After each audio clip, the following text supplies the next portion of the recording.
بچوں پر ان کے ماحول اور سوسائٹی کا گہرا اثر پڑتا ہے۔ ارد گرد کے ماحول کا اس کے دل و دماغ پر ایسا گہرا اثر ہوتا ہے جو آخری عمر یعنی بڑھاپے تک ختم نہیں ہوتا۔ اس کے علاوہ بچے کے نام کا بھی اس کے مستقبل کی زندگی اور اس کی شخصیت پر اثر پڑتا ہے۔ لیکن ان تمام باتوں سے قطع نظر ہم اپنے بچوں کو ہندو اور صلیبی تہذیب و تمدن کا ایسا فیڈر پلاتے ہیں کہ اس کے اثرات ہمیشہ کے لیے اس کی نس نس میں رچ بس جاتے ہیں۔ ایک دن میں ڈاکٹر کامران صاحب کے پاس اپنے بیٹے کو چیک اپ کروانے گیا۔ وہاں موجود خاتون سے ڈاکٹر نے نسخے پر درج کرنے کے لیے مریض بچے کا نام پوچھا۔ بی بی بچے کا نام کیا ہے؟ بی بی نے بغیر کسی ہچکچاہٹ اور نہایت مسرور لہجے میں مسکرا کر کہا، ساجن۔ ڈاکٹر نے حیرانی اور بے یقینی سے آنکھیں پھیلاتے ہوئے دریافت کیا، ساجن؟ جی ڈاکٹر صاحب، ساجن نام ہے اس کا، بی بی نے اطمینان سے جواب دیا۔ ڈاکٹر نے ناصحانہ انداز میں کہا، بی بی اسے بیٹا بنا، ساجن نہ بنا۔ ایسا نہ ہو کہ کل کسی سجنی کے پیچھے لگ کر تجھے رلاتا پھرے اور اس کے ساتھ کہیں چلتا بنے جبکہ تو دیکھتی رہ جائے۔ لیکن خاتون شرمندہ ہونے کی بجائے مسرور اور خوشیوں سے معمور تھی، جیسے اس نے کوئی کارنامہ انجام دیا ہو۔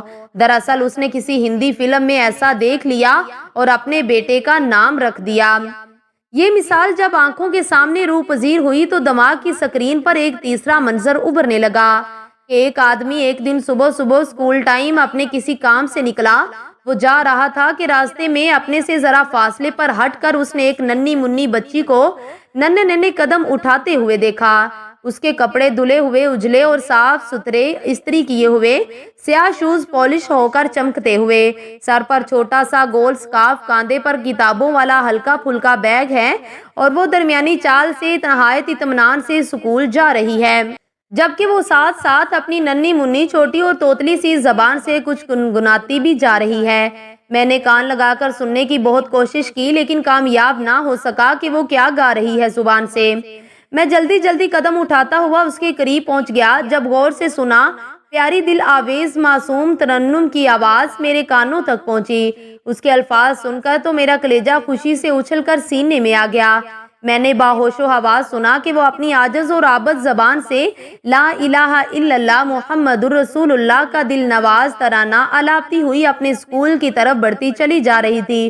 مجھے یقین نہ ہو رہا تھا کہ اس دور میں یہ کیا دیکھ رہا ہوں۔ پھر فوراً میرا ذہن اس کی والدہ یعنی اپنی محترم مکرم بہن کی طرف گیا اور عقید و احترام سے اس کے لیے دل سے دعا نکلی کہ اے اللہ ایسی مائیں ہر بچے کا مقدر کر دے، ایسی بیویاں ہم سب کے نصیب میں کر دے۔ اللہ اپنی اس نیک بندی کو اور اس کی اس کلی کو کھل کر اس کلمے کی خوشبو ہر طرف پھیلانے کی توفیق دے۔ بچی میرے تعاقب سے بے خبر اپنے اسکول کی طرف چلی جا رہی تھی کہ راستے میں ایک چوک آ گیا۔ بچی اس کے ایک راستے پر مڑ گئی، میں بھی پیچھے تھا کہ چوک کی نکڑ پر مجھے میرے مخالف سمت سے ایک بچہ آتا ہوا نظر آیا، جس کے بال پورا گندا، کپڑے گندے، منہ پر میل کچیل اور ناک بہہ رہی تھی۔ بچی مخالف سمت سے آتے ہوئے اس بچے کے پاس سے اپنی لگن میں مگن گزر گئی۔ میں بھی پیچھے پیچھے مسحور انداز میں چل رہا تھا کہ اچانک میرے کانوں میں کسی بچے کی اور آواز پڑی۔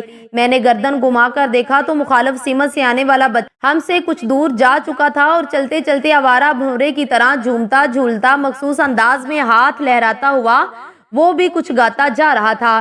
میں فوراً پیچھے مڑا اور اس بچے کے پیچھے چل پڑا تاکہ دیکھوں کہ یہ بچہ کیا گا رہا ہے۔ اس کے قریب جا کر جب غور سے اس کے الفاظ اور گنگناہٹ سنے تو وہ منہ کھلا کا کھلا رہ گیا اور میں بے یقینی سے اس کے معصوم چہرے کو تکنے لگا۔ وہ ایک گانا گا رہا تھا۔ اس کم سن معصوم بچے سے یہ پوچھنا چاہتا ہوں کہ تجھے یہ سب کچھ کس نے سکھایا؟ یہ گانا تیرے دل و دماغ میں کس نے بٹھایا؟ محترم سامعین، فضائیں بدل چکی، ہوائیں بدل چکی، کفریہ و ملحدانہ تہذیب کے درخت کو جڑوں سمیت اکھاڑ کر اور جلا کر خاک سرد کر دینا چاہتے ہیں۔ اب فیصلہ آپ پر ہے کہ آپ اپنے بچے کو کیسا ماحول دیتے ہیں۔ یقیناً آپ جواب میں کہیں گے کہ ہم تو جی اپنا آپ فنا کر کے بھی بچوں پر قربان کر دینا چاہتے ہیں اور انہی کی بہتری کے لیے ہی تو سب کچھ کر رہے ہیں۔ تو یقیناً آپ ایسا کریں، لیکن یہ دعویٰ اس وقت صداقت پر مبنی ہوگا جب آپ کا عمل یہ ثابت کرے گا کہ آپ واقعی بچے کو بہتر ماحول دینا چاہتے ہیں۔ جس ماحول اور تربیت سے آپ اپنے بچے کے دامن کو بھریں گے وہ وہی کچھ آنے والے کل میں اپنی اولاد کے سپرد کریں گے اور پھر یہی ورثہ آگے سے آگے منتقل ہوتا رہے گا۔ یوں آپ کے آخرت کے سیونگ اکاؤنٹ میں ثواب کی رقم مسلسل جمع ہوتی رہے گی۔ آپ کا نام معاشرے میں عزت سے لیا جاتا رہے گا کہ یہ فلاں نیک بخت انسان کا فرزند ارجمند ہے، یہ فلاں پاک باز نیک تینت انسان کی دختر سعادت مند ہے۔ آپ کو اچھے الفاظ سے یاد رکھا جائے گا، لوگ آپ کی مثال اپنی مجلسوں میں دیں گے اور پیغمبر آخر الزمان سلطان مدینہ جناب محمد رسول اللہ صلی اللہ علیہ وسلم نے نیک اور کامیاب آدمی کی نشانی بھی یہ بتائی ہے کہ لوگ مرنے کے بعد اس کے اچھے لفظوں میں یاد کرتے ہیں، ورنہ معاملہ اس کے بالکل برعکس ہوتا ہے۔ اب فیصلہ آپ کے ہاتھ میں ہے کہ آپ کیسا بچہ چاہتے ہیں۔ قیامت کے دن ہاتھ سے پکڑ کر اللہ کریم سے سفارش کر کے جنتوں میں لے جانے والا یا وہاں اللہ کے دربار میں مقدمہ دائر کرنے والا کہ اے اللہ میرے اس باپ نے بہتر اور سعادت بخش ماحول مہیا نہ کر کے مجھے مجرموں کی صف میں کھڑا ہونے کی راہ دکھائی، اسے بھی میرے ساتھ بھیج دے۔ فیصلہ کر لیں، ابھی وقت ہے آپ کے پاس، ابھی معاملہ آپ کے اختیار میں ہے۔